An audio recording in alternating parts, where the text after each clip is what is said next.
Жертв російського теракту в Кривому Розі більшає. Поки відомо про 6 загиблих і 75 постраждалих, повідомив очільник обласної адміністрації Дніпровщини Сергій Лисак. За його даними, з 22 ушпиталених 2 у тяжкому стані. Багатоповерхівку, яка постраждала найбільше, зруйновано з 4-го по 9-й поверх.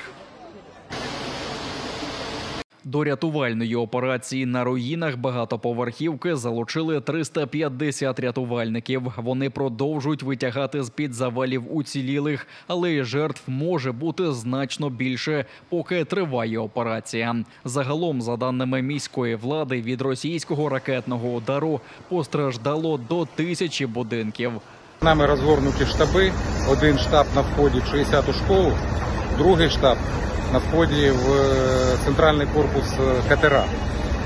Там і продукти, і медикаменти, і вода, також розселення, якщо комусь потрібно розселення, заяви на компенсацію, вже підвезені будматеріали.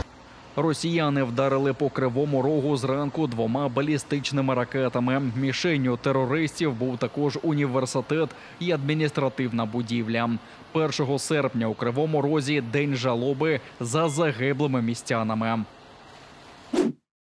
У Феодосії схопили вчительку російської мови. Вона нібито збиралася підпалити окупаційний військкомат, але впустила пляшку із запалювальною сумішшю. В окупаційній поліції стверджують, що наводку 51-річній жінці дали такі собі українські куратори.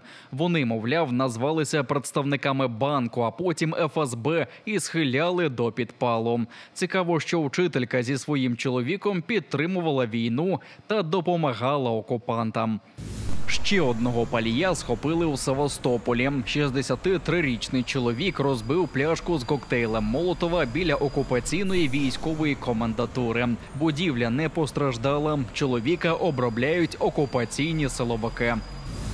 Засмага серед нечистот стає нормою на Севастопольському пляжі в Орловці. Між шезлонгами та відпочивальниками течуть фекальні струмки до цілого озера відходів. При цьому, за усіма висновками окупаційних санепідслужб, цей пляж цілком придатний для відпочинку. Запах невыносимый. Прямо вот и все растекается.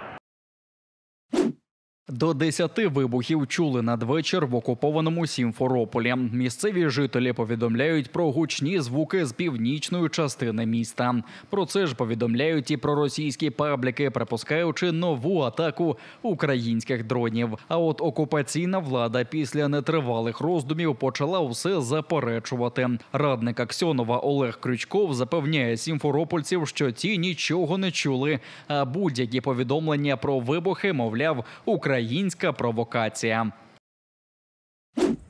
Росіяни закрили Керченську протоку для туристів і рибалок. За розпорядженням окупаційного Міноборони до Керченського мосту і близько не пускатимуть будь-які маломірні човни.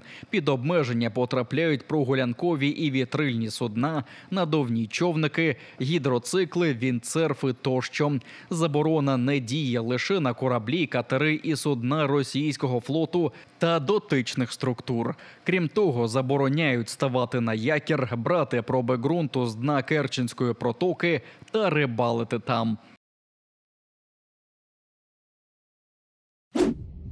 Удару морських дронів по Керченському мосту бояться окупанти. Незаконний перехід через протоку укріпили надводними загородженнями. Поки що на одній ділянці, уточнюють росіяни, але згодом обіцяють оточити такими собі протидиверсійними боновими загородженнями всю протяжність мосту. Раніше окупанти запевняли в його неприступності. Стверджували, що оборону Керченського мосту забезпечують новітні системи ППО, станції радіоелектронної боротьби та навіть дайвери і бойові дельфіни. Але і це не врятувало вже від 2 уражень логістичної артерії ворога.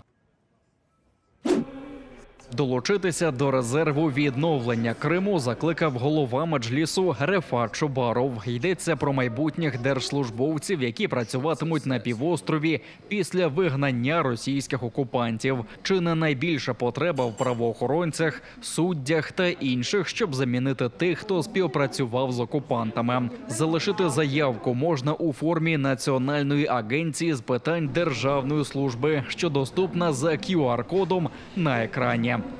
Kırım'ı Rus işgalcilerden azat edilgen sonra Kırım'ı canlandırmak gerek. Після деокупації Крим потрібно буде відновлювати, а для цього необхідні державні службовці.